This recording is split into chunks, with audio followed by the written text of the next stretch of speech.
those who are animal killers and animal eaters, they cannot understand finer philosophical matter. Their brain is gross. Therefore, they are much inclined to mechanical way of life. Machine is gross. You see? We therefore forbid our students not to be meat eaters, because by refraining yourself from meat eating, you'll have and you'll develop finer. Not only refraining from meat eating, that is one of the conditions. There are other conditions also, but this is one of the conditions. Parikshit Maharaj said, this Krishna consciousness movement is understandable by liberated class of men. Liberated class means above the Brahmins.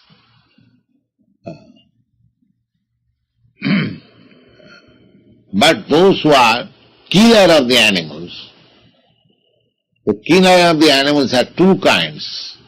One gross killer, killing cows, goats, chickens, these so many.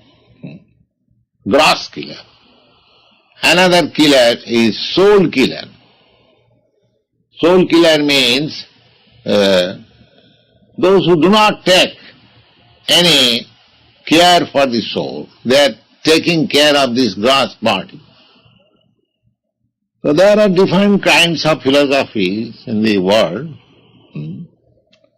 But Lord Chaitanya's philosophy is the super philosophy. Super philosophy means, why super philosophy? Just like Lord Buddha's philosophy is, there is no acknowledgement of the Supreme Personality of Godhead or any God.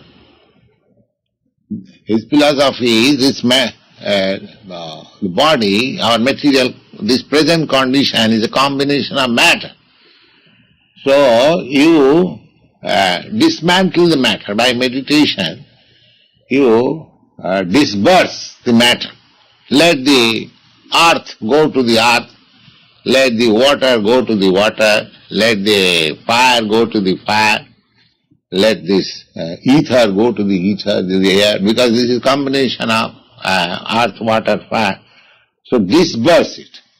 When go to the total water, total earth, total air, then just like you prepare a doll, you take little earth, you take little water, you dry it in the air, and then you burn it in the fire, and it becomes a doll. You see, that means you take all the care, all the help of all these ingredients, and it appears. Similarly, this body has appeared in that way, by combination.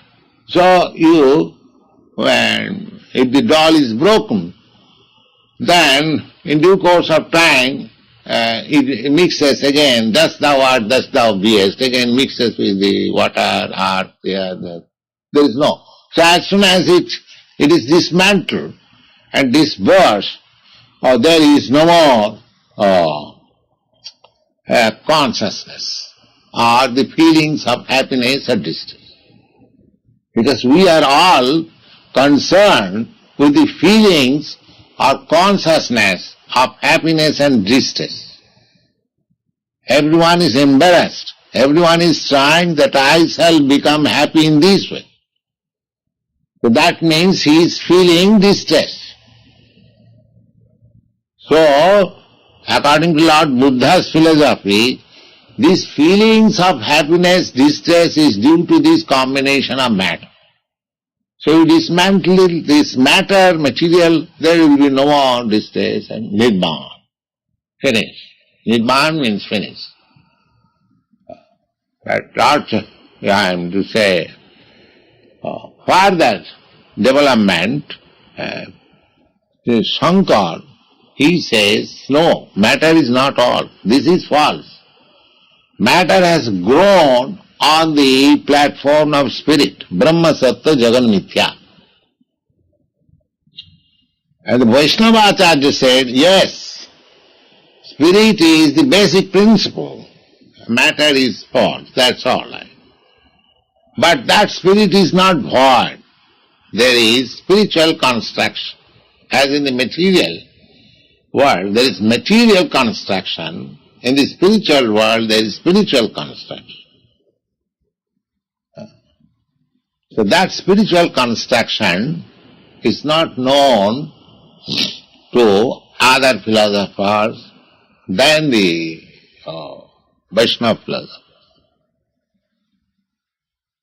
So the Lord Chaitanya's philosophy, that is the greatest contribution to the world, that these living entities who are hankering after happiness by different process, by material process, by a philosophical process, by mental concoction or mental process, they are trying, and Lord Krishna also said, they are trying, but that happiness is available when your senses or consciousness are pure. The same philosophy is also Lord Chaitanya's philosophy. He says that Jivel Swarupa Nitya Krishna Das. What is that pure consciousness?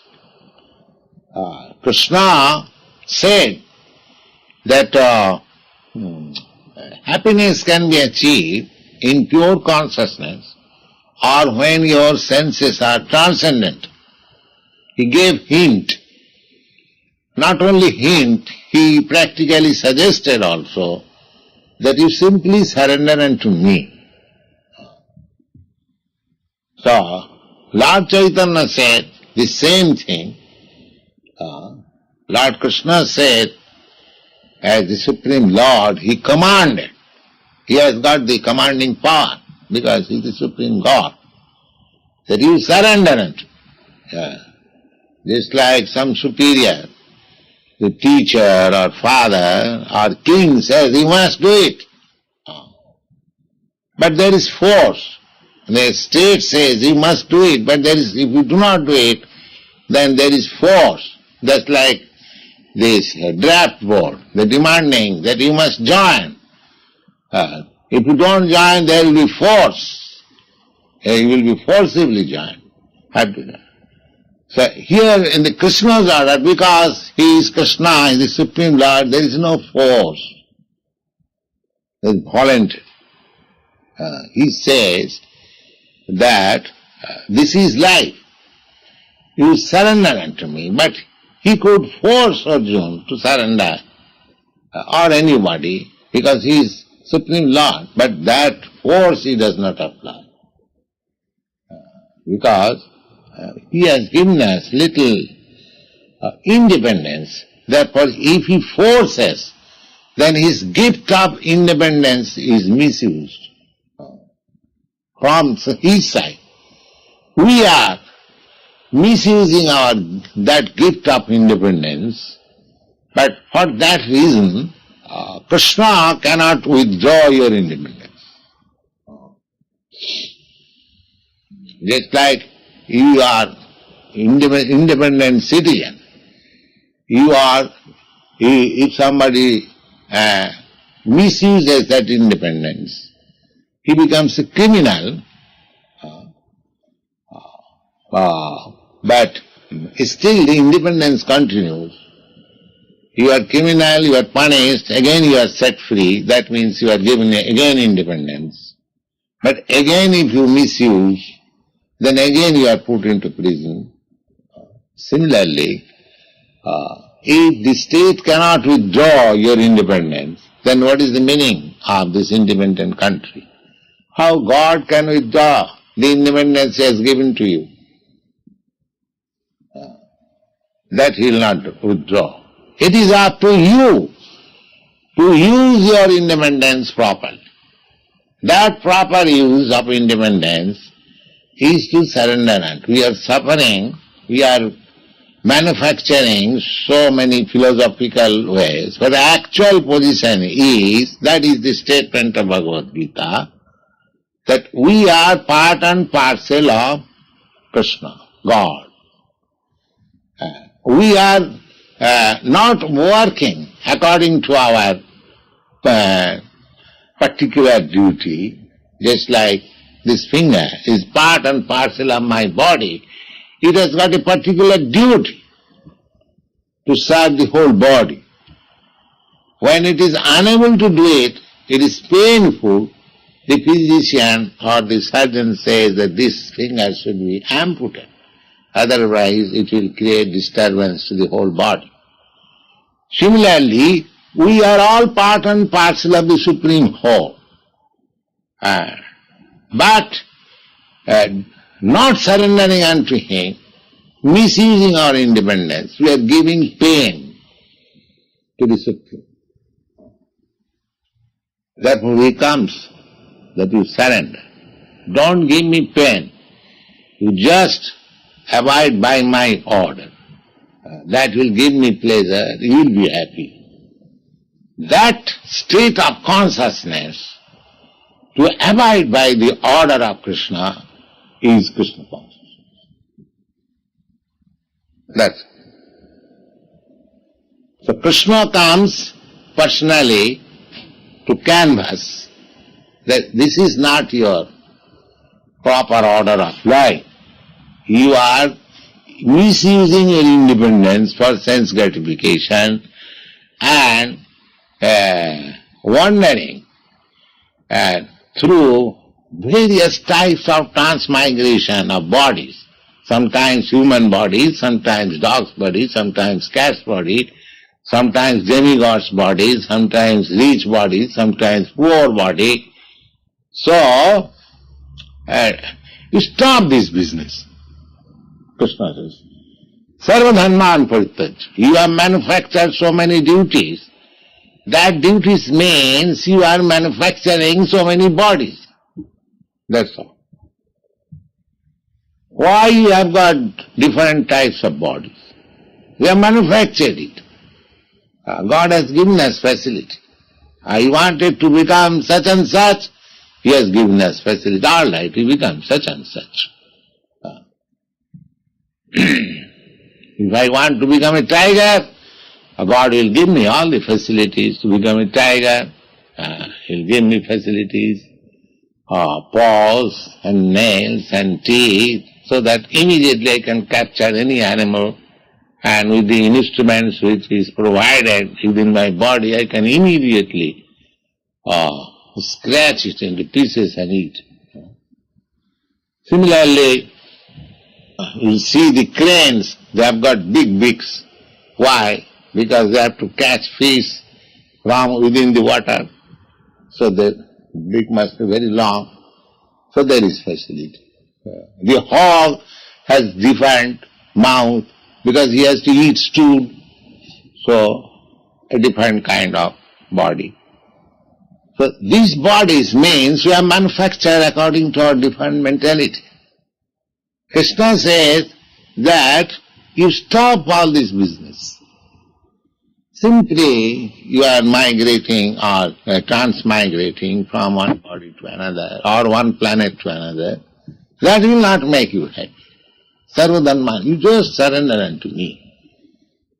Because you are meant, your original creation is meant for serving me. Just like this body, when this body was made in the womb of my mother, it was just like a small pea. And from that pea, different holes came out, and then hand came out, leg came out, the fingers came out. Why? This finger was created. Because I require the service of the fingers. Suppose if I want to press something, if there was no nail, then I cannot press. It is so nicely manufactured. By my energy, by my desire, and nature supply me ingredient, it is manufactured. So we are manufacturing different bodies, but our real sense is covered. So that transcendental sense can be discovered when we give up this material sense gratificatory process by creating different kinds of body. So that is the profit of Krishna consciousness. So the people of modern civilization, they have no information about this, how this body is being created. They're simply busy with the present problem. That's all. Present problem is not problem. We are eternal. Our problem is eternal. Therefore, the modern age, the people are not very intelligent. They are advertising themselves that they are very much advanced. Actually, they are fools. And it is folly to be wise where ignorance is bliss. The whole world is full of ignorance. Therefore, we are trying to preach this Krishna consciousness. It is our folly. It is our folly. The crying in the wilderness. But we cannot stop this business. You see? They may think that why you are nonsense people, you have given up everything, you are chanting Hare Krishna, you are all fools, you are not enjoying life. They may say like that, but because we have nothing to do with them, our business is to satisfy the Supreme. That is my real sense gratification. I have got my senses. As soon as I use it for my satisfaction, it is material. And as soon as I use them for Krishna's satisfaction, it is spiritual. That's all. Try to understand the distinction between material and spiritual.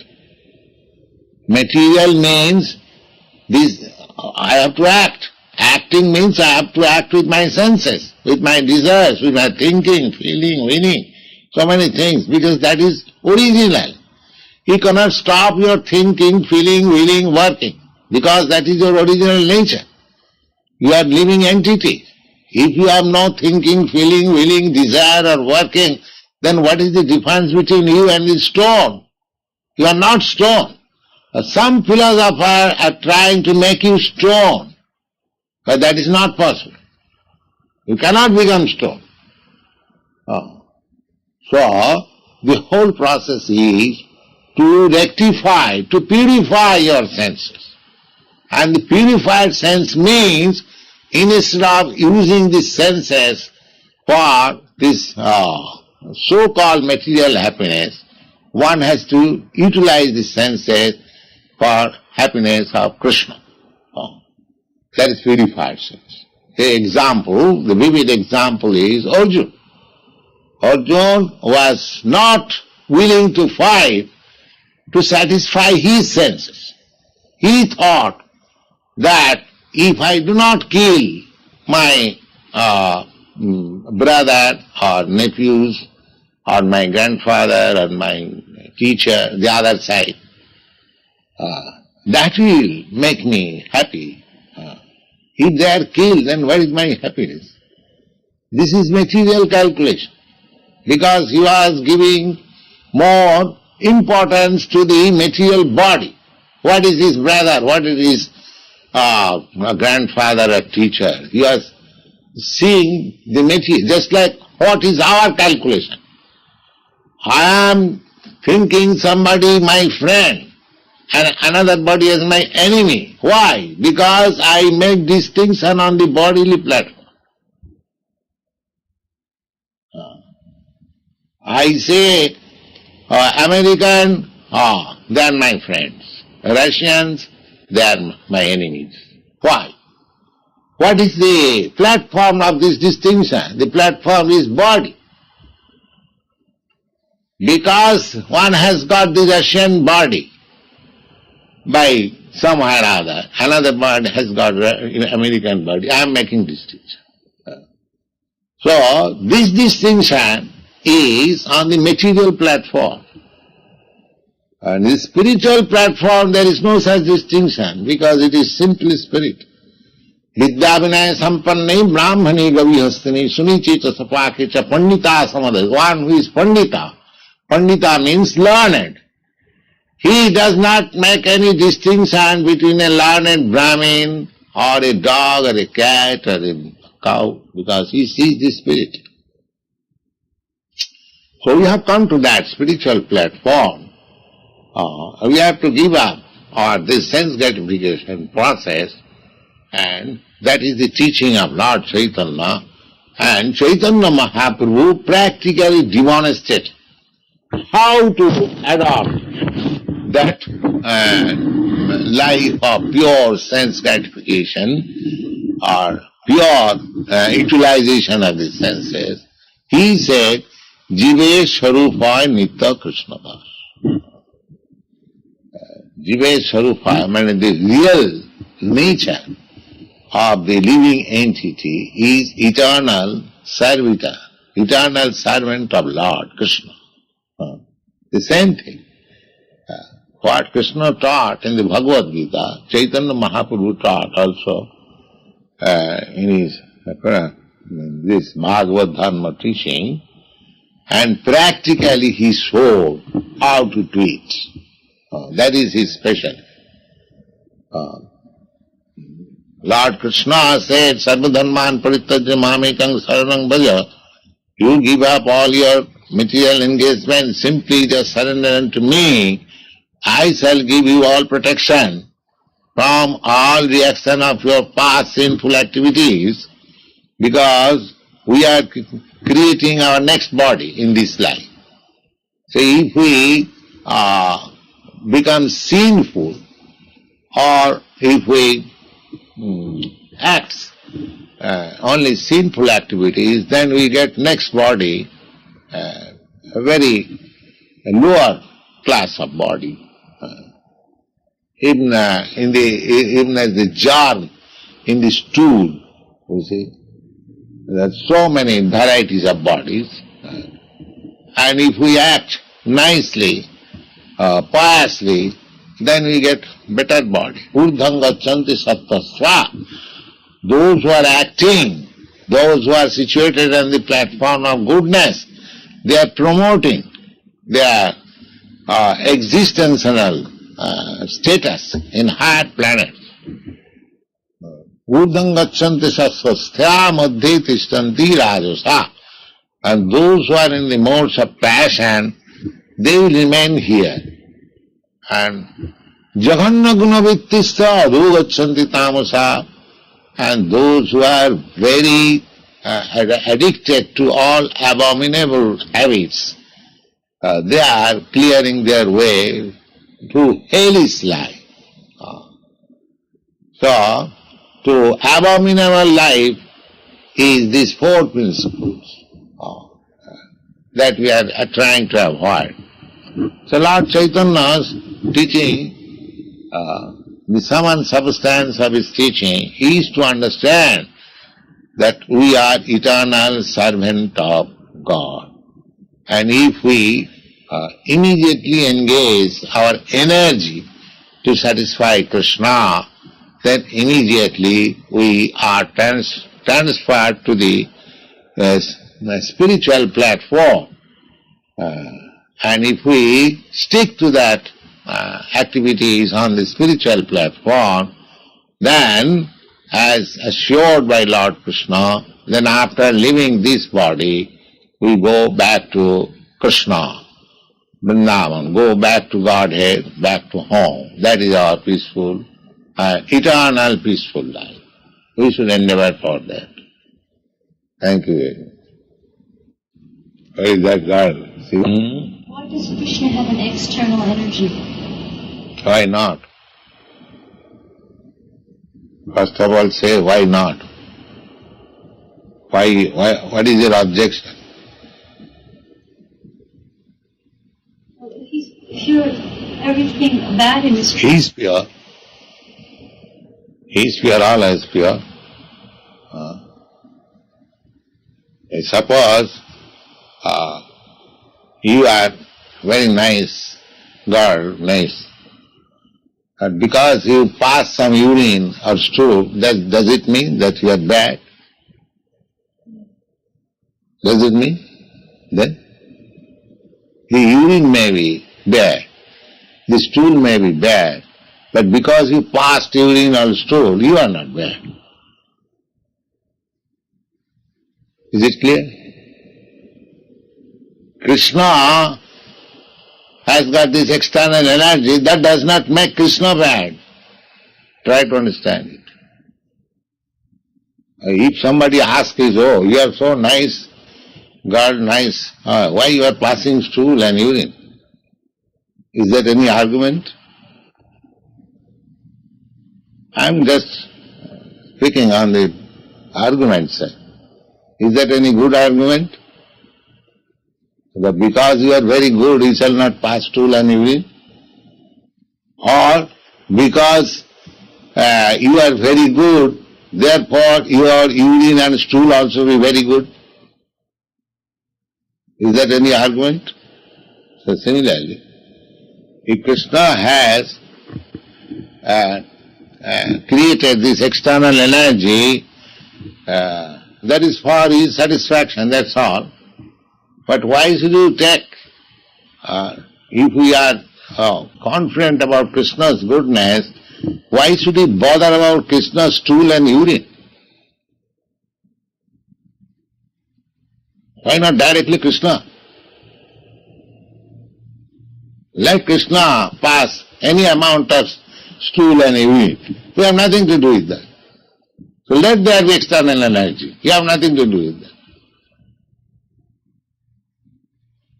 You cannot say, oh, Krishna is all good, therefore his urine and stool. I'm just try to understand. His urine is also good. That's a different thing. I mean to say, if this is an argument that because Krishna is good, he should not pass urine and stool, there is no argument. It is not external energy is not affecting Krishna. Urine and stool is affecting, there are some worms, they are very much attracted with the stool. You see? They are also creatures of Krishna. Similarly, this material nature, external energy of Krishna is Krishna's. There is not, undoubtedly it is Krishna's. But that one class of living entities, they are attracted by it.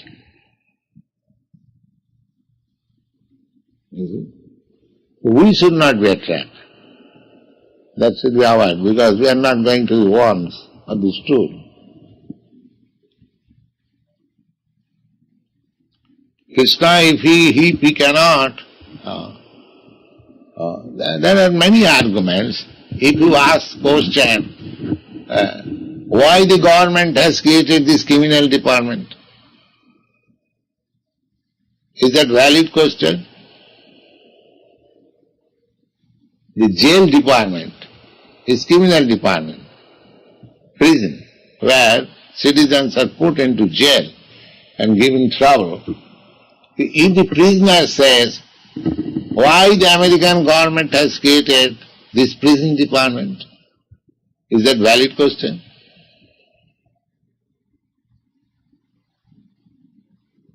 The American government may create prison departments, but why you are interested there? Why you are going there?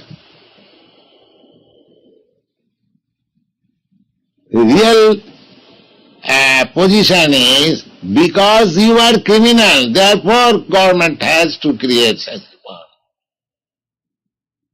So this material energy is created by Krishna, because there are some living entities who are not to satisfy Krishna but satisfy their senses.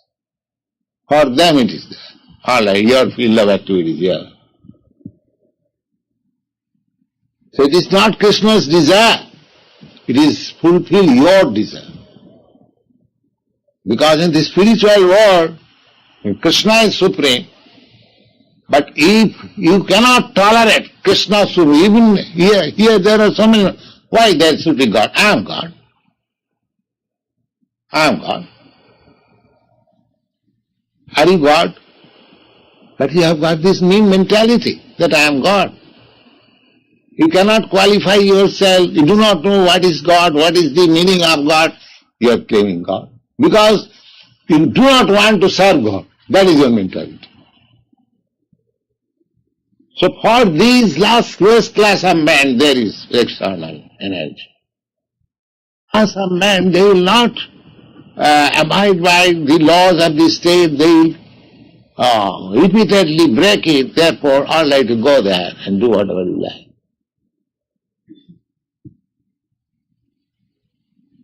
That is not government's intention, that people go there and indulge in unrestricted gambling. And there, that Mr. Bhattacharya told me that sometimes some rich man goes there with all his wealth and stake it. And when he's lost, he fires himself. And the gambling manager pulls him down and throws him. There is no law for such killing or such a homicide or anything. Do whatever you like. Just like a liquor shop. Liquor shop is licensed by the government. Does it mean the government is encouraging that you become drunkard? But government is giving this license because there is a class of men who must drink, and if they will violate also, all right, let them have. Similarly, there are two kinds of living entities. Nitya Baddha, Nitya Mukta. Eternally liberated and eternally conditions. You see? So for the conditions, they will never agree to abide by God. Therefore, for them, this material world, the external energy, all right, you do whatever you like. You do according to. But still, there is canvassing work.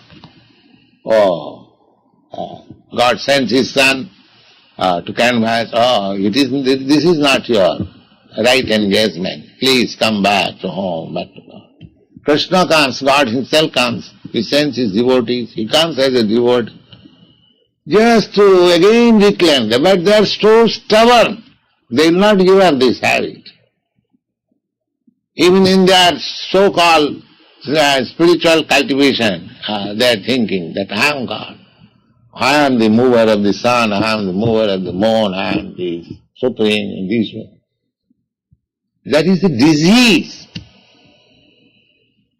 You see? So as for the diseased person, there is a hospital.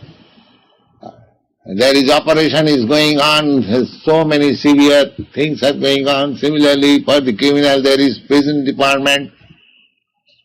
So it is not the government's desire that there should be a hospital or prison house. They can save so much money. But the people want it.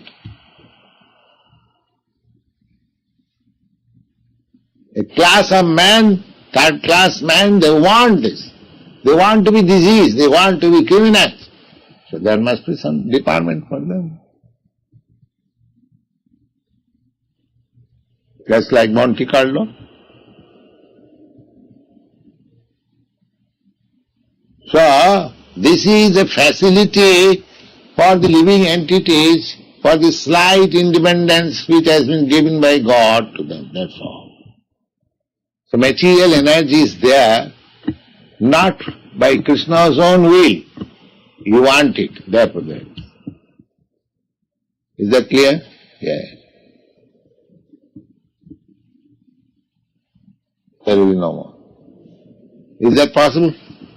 How many people are coming to become Krishna conscious? So therefore it must remain. Why do you grudge? But you be careful. That's all. That is your business. Any other question?